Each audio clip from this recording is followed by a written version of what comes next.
성부와 성자와 성령의 이름으로 아멘. 성령님이시여 오소서 저희를 채워주시고 당신의 빛과 능력으로 이 말씀을 전하여 주시옵고 이 말씀을 듣는 모든 이들 마음 안에도 당신의 능력과 빛으로 이 의덕을 깨달을 수 있도록 도와주시옵소서.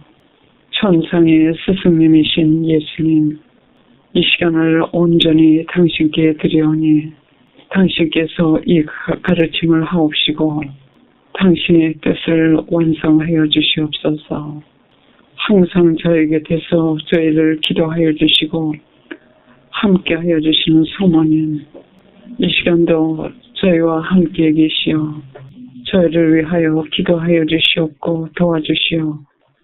하나님의 뜻이 이 시간을 통하여 또 이 시간 온전히 이루어질 수 있도록 도와주시옵소서. 오소서 성령이시여 저희를 지금 가득히 채워주시옵소서. 이 모든 말씀 그리스도를 통하여 간절히 기도드리옵나이다. 아멘. 성부와 성자와 성령의 이름으로 아멘. 오늘은 아주 중요한 덕 중에 하나인 의덕 또는 정의의 덕이라고도 합니다. 정의의 덕 또는 의덕이라고도 합니다. 저는 이 정의 할 것 같으면은 이것과는 좀 멀리 하느라고 많이 노력을 했어요. 왜냐하면 물론 그 정의가 우리에게 절대적으로 필요하지만서도 이 세상에서 볼 것 같으면은 정의를 잘못들 이용한다든지 또는 잘못 이해해가지고 결과적으로 좋지 않은 결과를 제가 많이 봤습니다. 물론 여러분들도 많이 보셨을 거예요. 특히 나는 정의파다 하는 사람들을 볼 것 같으면 격정이 많아요. 격정이 많아가지고 동기는 참 좋습니다. 정말 정의를 위해서들 시작을 했는데 중간에서 유혹자가 들어갔는지 그다음에 마지막에서 유혹자가 들어갔는지 그 결과를 볼 것 같으면은 분열이 생기고 여러 가지 싸움이 일어나고 부정적인 영이 많다든지 이런 경우를 많이 봤기 때문에 그 정의에 더 하는 것은 조금 좀 의식적으로 멀리 했습니다. 이번에 한국 그 비정을 위해서 준비하는데 자꾸 그 하나님께서 영감을 주시는 것 같아요. 정의의 덕, 의덕에 대해서 가르침을 하라고요. 그래서 약 2달 전, 한 석 달 전서부터는 여러 가지 그 재료를 가지고 준비를 해놨는데 물론 그 지식으로 다른 사람들이 영성가들이 훨씬 그 말씀을 갖다가 지식적으로 제 머리에는 옮겨놨어요. 옮겨놨는데 그것을 하나의 덕으로 신앙의 빛으로 통찰하고 내 자신이 그것을 이해해 깨달아야 되는데 그것이 안 되더라고요.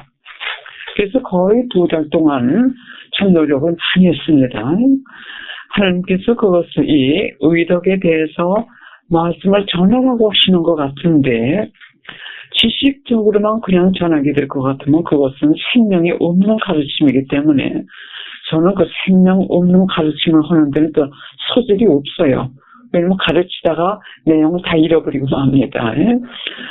그래서 미저 하다가 한 3일 전에 묵상하는데 약 5분도 안 돼가지고 과장을 조금 할 것 같으면 50촉짜리 전기불이 확 켜지는 것 같아요. 천성의 전기불이. 그래서 5분 사이에 아마 5분도 잘 안 됐을 거예요. 그 사이에 그동안에 준비한 그 지식, 그것을 기준으로 해가지고 깊은 통찰력을 주시더라고요. 깊은 통찰력을 주시면서 지난 3일 동안 끊임없이 주시더라고요. 미사 때도 주시고, 또 잠깐 묵상할 때 주시고, 했을 때 이 의덕 또는 정의라고 하는 것이 얼마나 중요하다는 것. 우리가 많은 정화를 했고 지금 성덕 행위를 한다 하더라도 우리가 이 정의에 대해서 모를 것 같으면 큰 한 부분이 정화되지 않고 그냥 남은 거나 마찬가지예요. 그래서 이것에 대한 이 깊은 지식이나 또는 깨달음이 절대적으로 필요하다는 것을 특히 성화의 길을 걷는 사람들에게 필수적으로 필요하다는 것을 아까 제가 이번에 깨달았습니다. 많이 배웠어요. 제 자신이 이것을 준비하면서. 그래서 우선 이 정덕 또는 의덕에 대해서 좀 더 깊이 깨닫기 위해서 예수님께서 콘셉션 데 아르미다에게 주신 그 말씀을 좀 들어보시겠어요? 그리고 제가 좀 자세히 설명을 드리겠습니다. 예수님께서 콘셉션 데 아르미다에게 의덕과 불의, 이 정의의 덕과 그리고 정의가 아닌 것에 대해서 하신 말씀을 듣겠습니다. 그래 지금 들으실 때는 깊이 깨닫지 못하시더라도 제가 조금 이따 설명드리고 그리고 이것은 우리가 계속 성찰하고 묵상하면서 배울 수 있는 천상의 빛으로 신앙의 빛으로 비추어진 지식을 하는 게로부터 우리가 배우는 것이 절대적으로 필요합니다. 그렇지 않을 것 같으면 아까 말씀드렸듯이 영성가나 신학자들이 쓰신 그 신학적인 학문적인 지식을 머리에 담고 그거로 끝나는 거랑 마찬가지예요. 산 그 통찰력을 통해 천상의 빛을 통해 가지고 통찰하고 그리고 그것이 내 것이 돼 가지고 그것을 내가 수련할 수 있는 그 단계에 올라갈 수가 없습니다. 그래서 우선 예수님께서 하신 말씀을 제가 읽어드리겠어요. 이 정의의 덕을 의덕 또는 정덕이라고도 합니다. 의덕을 거스리는 불의들은 완고한 마음, 교만, 그리고 자신의 판단에 집착해서 나온다. 이 불의는 온 세상을 휘덮고 있다. 온 세상을 휘덮고 있다.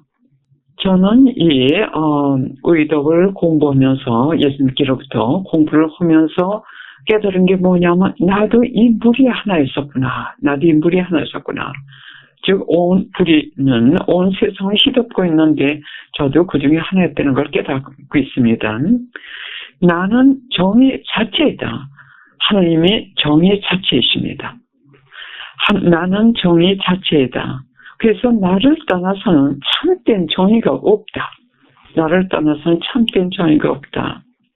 나의 계명과 법을 지키면서 깨끗이 정화된 사람들만이 이 덕을 가지고 있다. 제 설명은 왜 이런 사람들만 이 덕을 가지고 있냐면 정의 자체이신 하나님과 가까이 있기 때문에 정화된 영혼들은 가까이 있기 때문에 그 천상의 빛으로 예수님을 우리가 볼 때 바로 정의 자체를 보는 거랑 마찬가지입니다.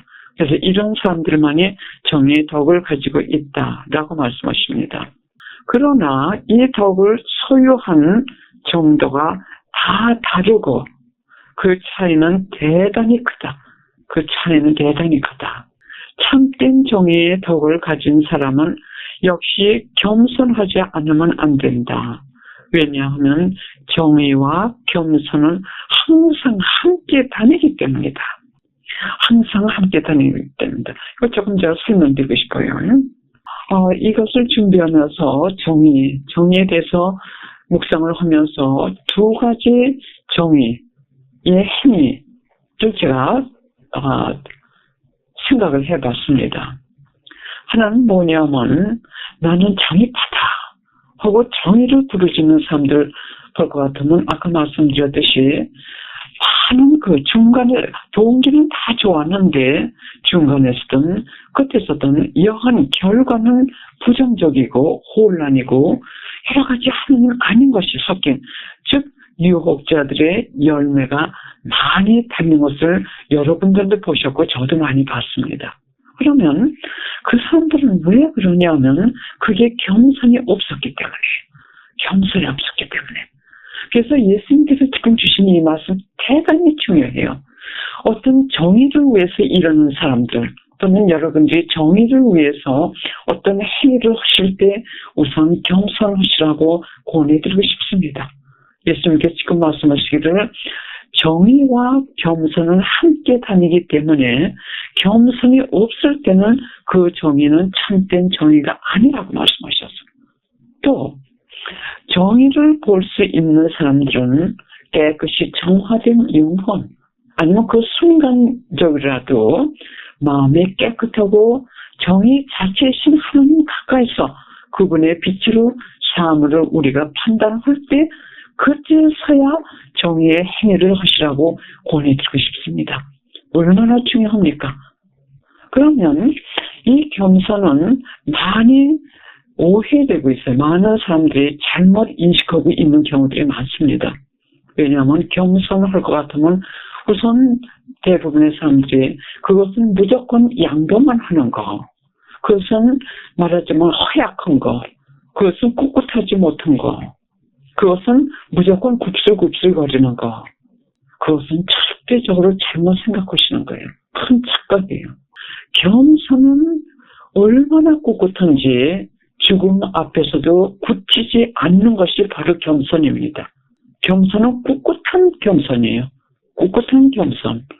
그래서 아까 이것도 묵상하면서 머리에 떠오르는 게 있었는데, 성모 마리아 방문의 수녀님들 7분들이 스페인에서 일어난 일이고, 또 제가 옛날에 가르치면 때 많이 그 얘기를 했는데 하도 오래돼가지고 제가 그 이야기를 구체적인 건 잊어버렸어요. 갈멜 수녀님들인데 27명인가 28명 이 하나님의 뜻을 따르기 위해서 굽히지 않았어요. 그렇기 때문에 결국은 이 죽입니다. 정부인지 아닐 것 같은 그 권위자들이 이 수녀님들을 죽여요. 그러면 이분들은 절대적인 겸손을 가지고 있어요. 이분들은 정의도 가지고 있습니다. 정의 뭐냐면 하나님께서 가르쳐 주신 정의와 그 사람들이 얘기하는 정의와는 상반되기 때문에 정의 자체이신 하나님의 정의를 따르기 위해서 겸손하게, 그래서 꿋꿋하게 생명까지 바치는 그 모습을 지금 제가 말씀드리려고 하는 거예요. 그래서 이 수녀님들이 그 사형장에 행년들을 지어서 나가십니다. 행년들을 지어서 나가신 케이스가 두 닿는데 똑같아요. 뭐냐면 그 사형받는 그 장소에 나가시는데 하나님을 찬미하는 이 찬미가들을 함께 부르고 나가요. 근데 그 역사 책을 보니까 그 수녀님들이 많이 두려워했어요. 자신들과 많이 투정했어요. 과연 이 무서운 순결을 내가 할 수 있나? 내가 여기서 이걸 포기할 수 있나? 하나님께 순명하는 걸 갖다 내가 포기할 수 있나? 많은 두려움, 많은 순결, 참 희생으로 진짜 자신과 투쟁을 많이 하고 결정들을 하신 그 순결이 쉽게 되는 게 아닙니다. 그래서 이 사용장에 나갈 때 찬미하게 된 그 찬미가를 갖다 부르고 나가는데 목을 잘라가지고 죽이기 시작을 했어요. 그래 목 하나가 끊길 것 같으면 목소리 하나가 더 없어지고 둘, 셋, 넷, 이 목소리가 점점 약해지죠. 그래가지고 마지막 사람 그 목이 잘릴 때까지 그 하나님께 대한 찬미가 울리더라고요. 그것이 참된 정의, 참된 의덕이에요. 참된 정의는 항상 겸손이 있기 때문에 겸손한 마음으로 그 정의를 받아들인 순경, 그 모습. 그래서 아까 말씀드린 세속에서 나는 정의다 하고 정의를 부르짖으면서 일하는 사람들 그 안에는 많은 소음이 있어요. 자신의 소음, 감정의 소음, 다른 사람들에게 대한 비난의 소음 많이 있는데 참된 정의의 그 안에는 겸손이 함께 하기 때문에 하나님을 찬미하는 이 합창가 이외에는 다른 소음이 없이 겸손하게 이 의덕, 행위를 하는 그것이 참된 의덕의 행위되는 것. 그것이 제 머리에 떠오르더라고요. 예수님의 말씀 계속하겠습니다. 많은 중재들이 이 불의에서 많이 나온다. 즉 정의를 행하지 않는 그 불의에서 많이 나온다.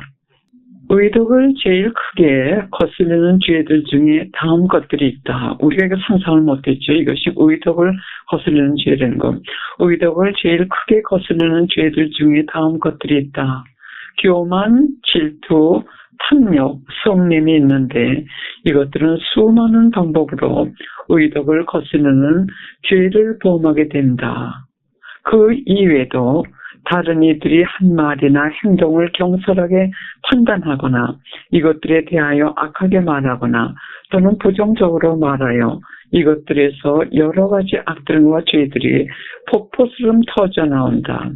어떤 경우는 이것들로 하여금 운총을 완전히 죽이는 대죄를 범하게 된다. 그러면 잠깐 설명드리겠습니다. 왜 교만이나 질투나 또는 다른 사람들에 대한 행동, 이걸 경솔히 판단하는 것이 왜 의덕을 거스르는 죄일까? 그러면 이 정의 또는 의덕을 한번 정의를 해보겠습니다. 이 의덕은 우선 하나님께로부터 오는 거죠. 그리고 우리가 하나님께서 인간을 창조하신 다음에 우리는 서로 의존하고 또 사람들끼리 같이 섞어서 살게 됩니다. 사회적인 동물이기 때문에 같이 섞여서 살아요. 그러면 여기 어떤 규정이나 법이 없을 것 같으면 이거는 혼란스럽고 법 없이는 살 수가 없어요.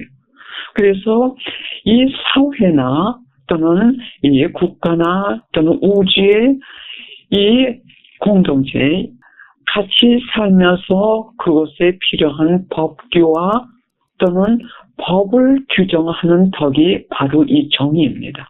바로 이 정의예요.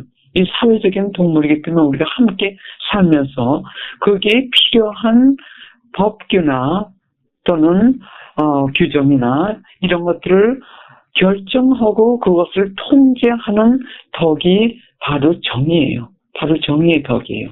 그리고 이 정의의 덕, 의덕은 무엇을 목적으로 하냐면 각자를 보호하는 것이 첫째 목적이에요. 그렇죠? 우리가 법이 없을 것 같으면 우리는 보호를 받을 수가 없어요. 그래서 이것이 정의에서 나오는 거예요. 정의에서. 그러면 이 정의의 덕, 의덕, 정의에는 두 가지가 따르게 돼요. 잘 들으세요. 정의에는 두 가지가 꼭 함께 따르게 됩니다. 그건 뭐냐면 권리와 의무입니다. 권리와 의무.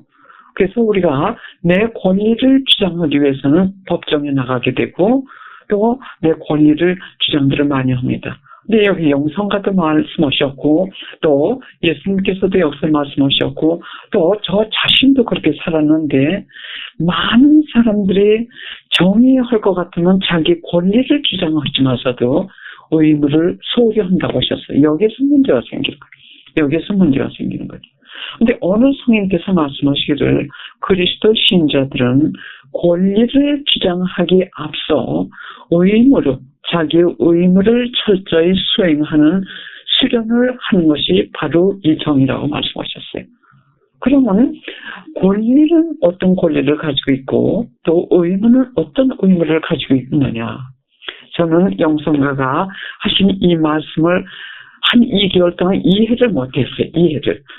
근데 며칠 전에 약 5분 동안에 하나님께서 통찰력을 주신 그걸 통해 금방 깨닫게 되는데 아마 여러분은 지금 성령께서 역사를 하시기 때문에 금방 깨달으실 거예요.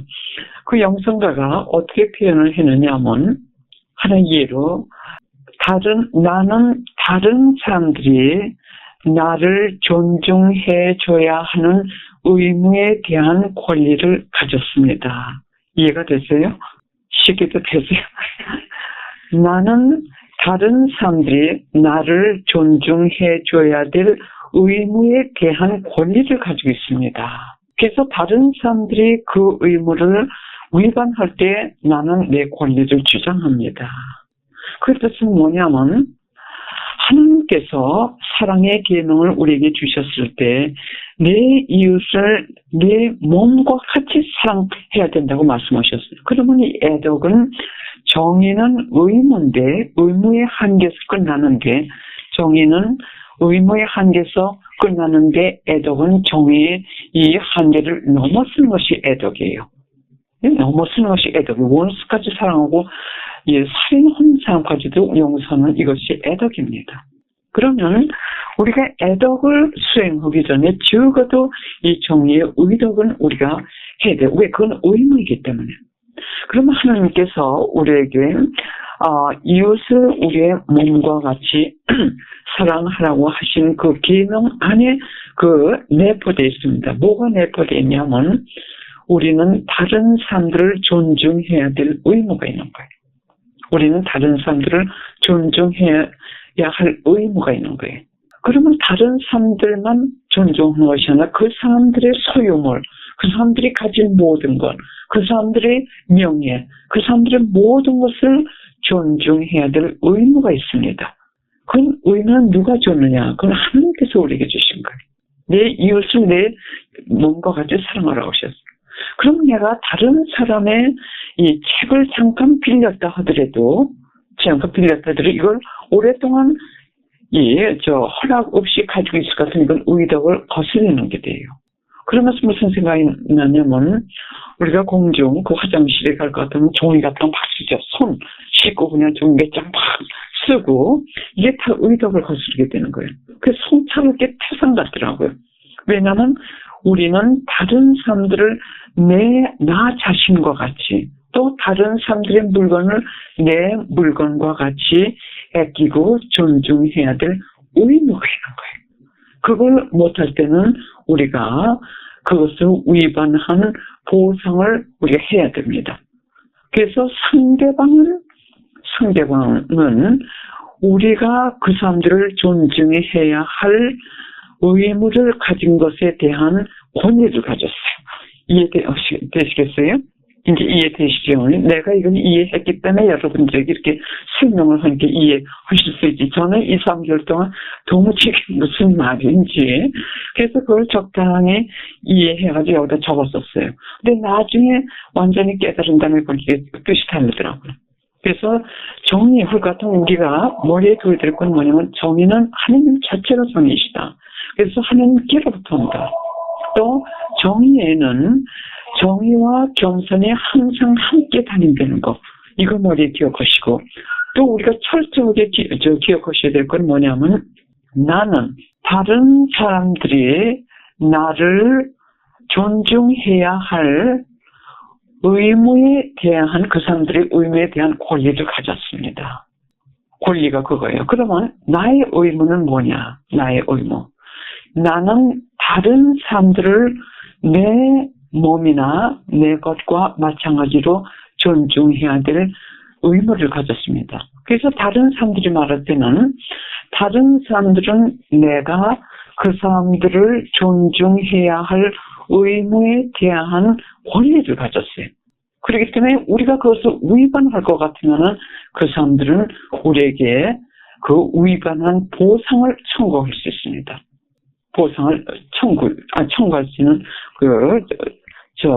권리를 가지고 있어요. 그런데 이 영성한테 말씀하시고 예수님께서도 말씀하셨는데 많은 사람들이 자기 권리는 주장을 해요. 자기 권리는 주장하는데 오면은 소홀히 하기 때문에 여기서 모든 문제가 생기는 거예요. 모든 중범 같은 게 여기서 생기는 거예요.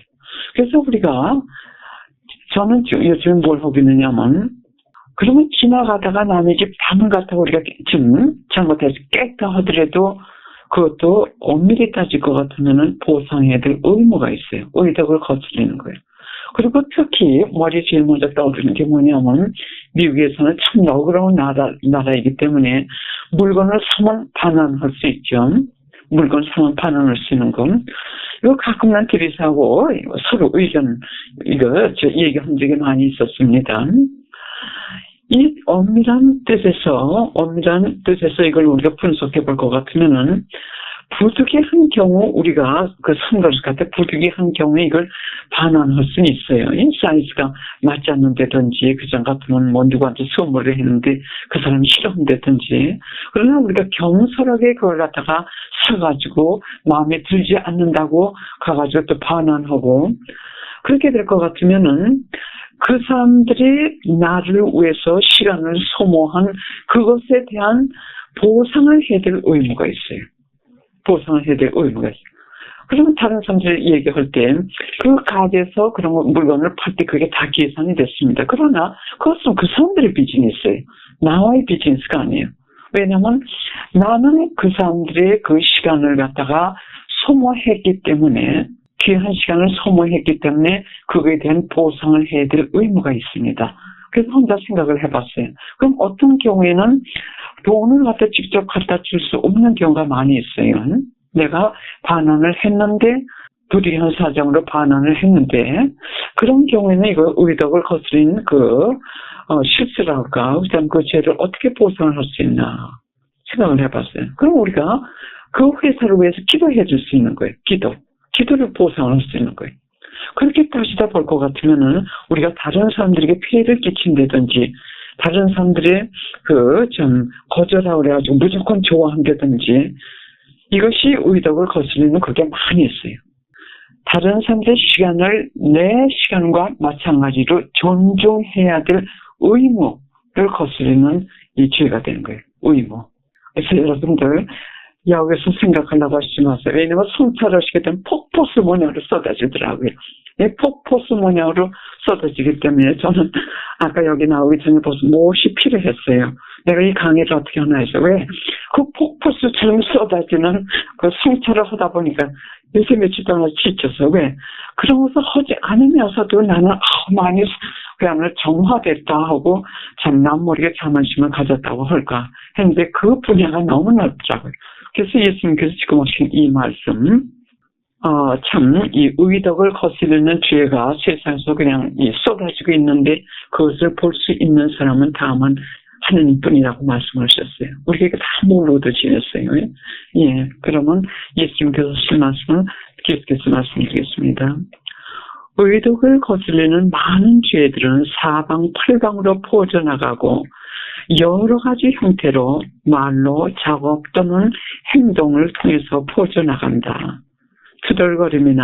투덜거림은 이 죄들에게 자리를 내어주고 적개심이나 성남이나 불충실, 배신, 그 이외에 많은 악들이 여기서 터져 나오는데 사방으로 흘러넘치게 된다.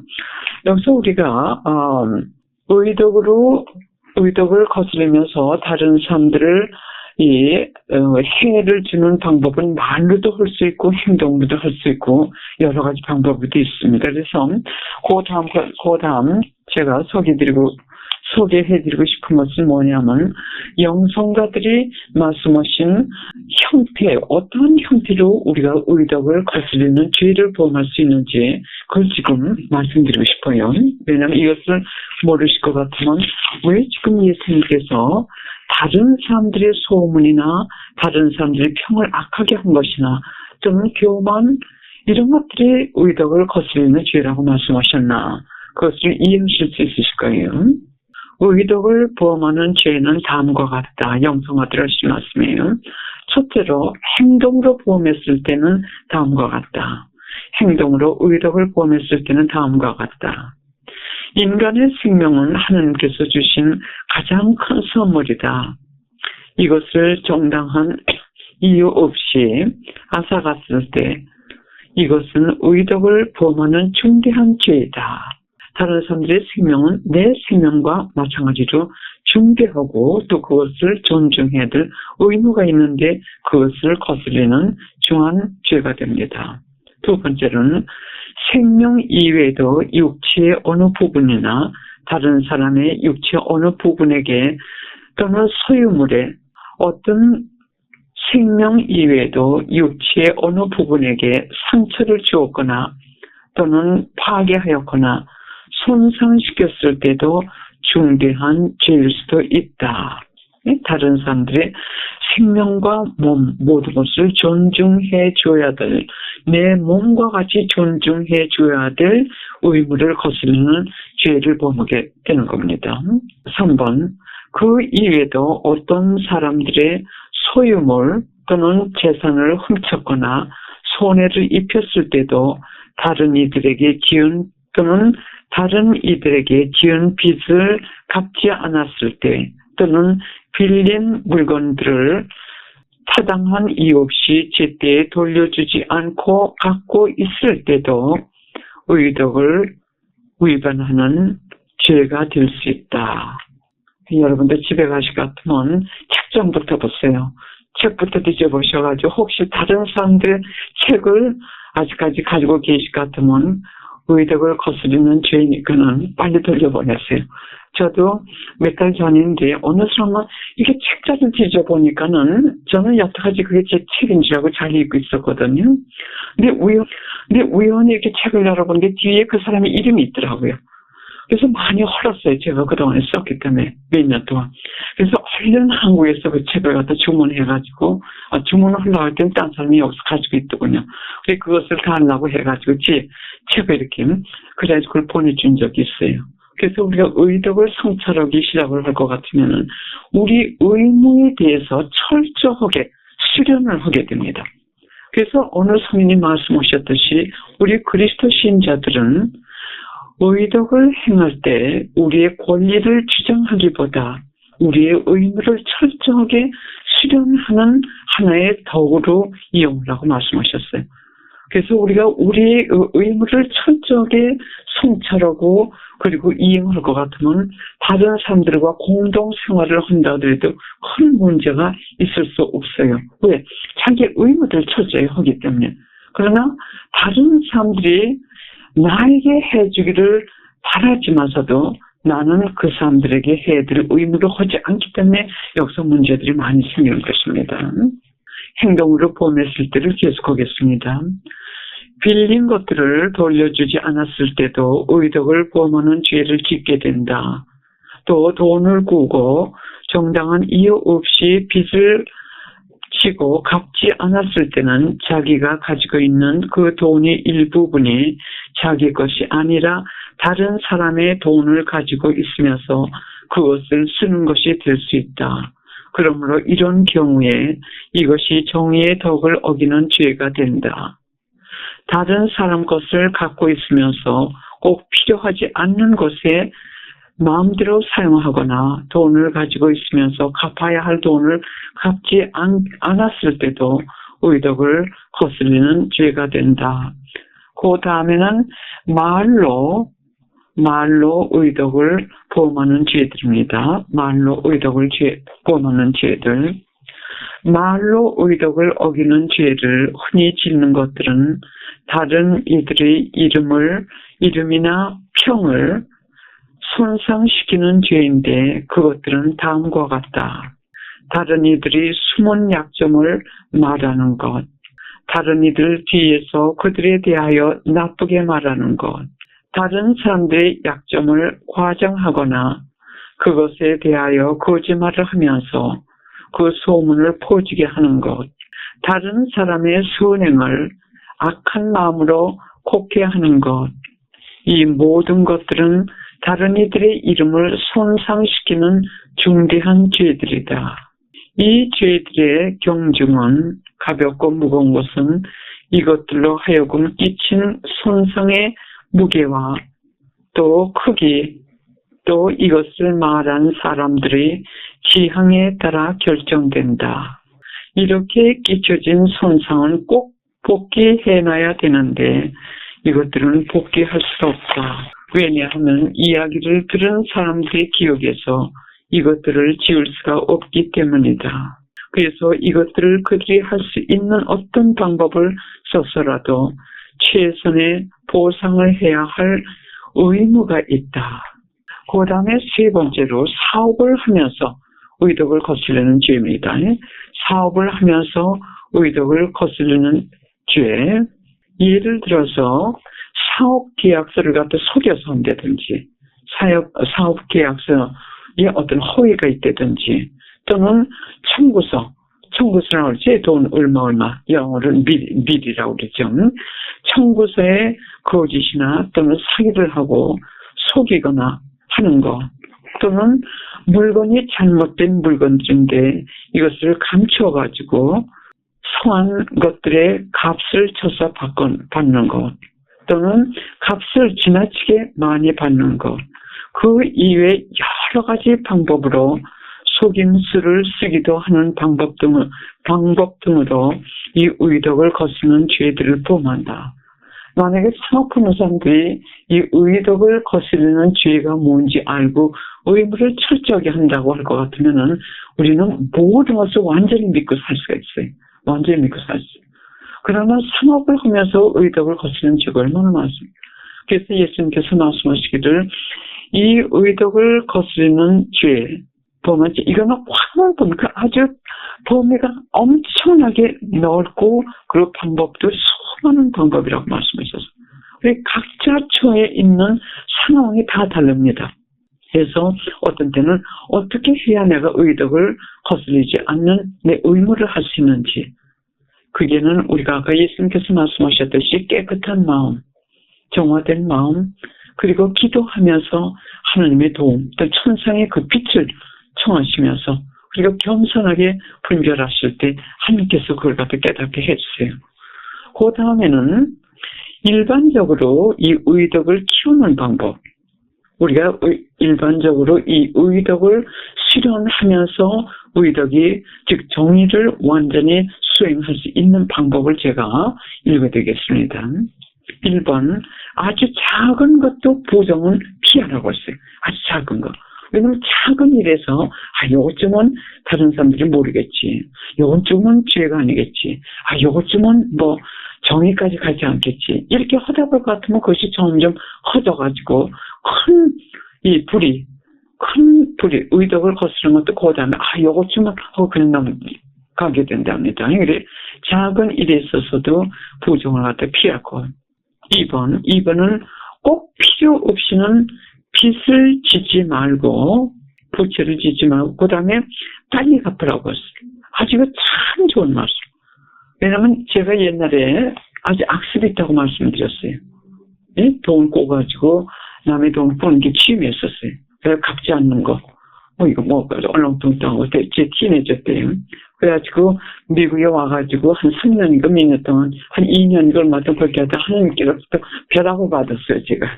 하나님께로부터 천상의 벼락을 맞고, 그 다음에 딱 끊었기 때문에, 참 하나님의 은총으로 딱 끊었기 때문에, 그 빌렸음으로써의 그 의덕을 거스르는 것 뿐만 아니라 생활이 아주 혼란스럽게 돼, 혼돈.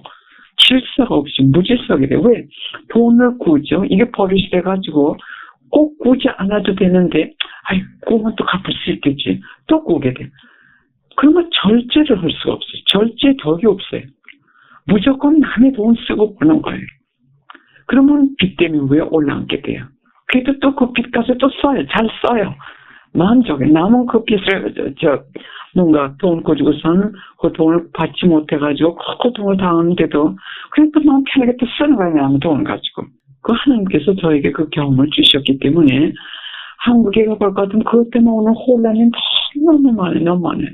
이 카드 빚도 그렇고, 또 뭐라 그러죠? 그 대체라고 하는 것 같아요. 그 은행에서 후딱 하면 꾸는 거예요. 여행할 때도 꾸고, 여행 같은 거는 참 많은 경우에 안 해도 돼서 돈이 없을 것 같으면. 그러나 그것이 절제를 갖다가 하지 못하는 그 악습에서 나와가지고 결국 이 돈 꾸는 것 때문에 아주 혼란뿐만 아니라 이 죄들을 많이 짓고 있어요. 어떤 사람들은 돈을 꾸어가지고 자선행위를 하게 되는데 이건 큰 잘못이죠.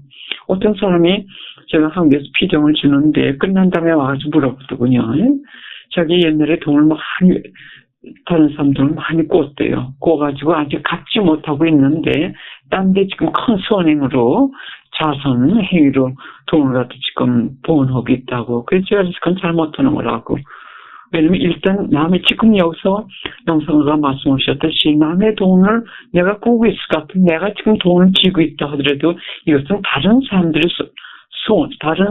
돈을 지금 내가 막 사용하는 거랑 마찬가지예요. 그래서 이 의덕을 우리가 알게 될 것 같으면 천상의 빛으로 이 의덕을 통해서 우리를 하나님께서 수련시켜 주시면서 우리가 깨닫는 게 많을 거예요.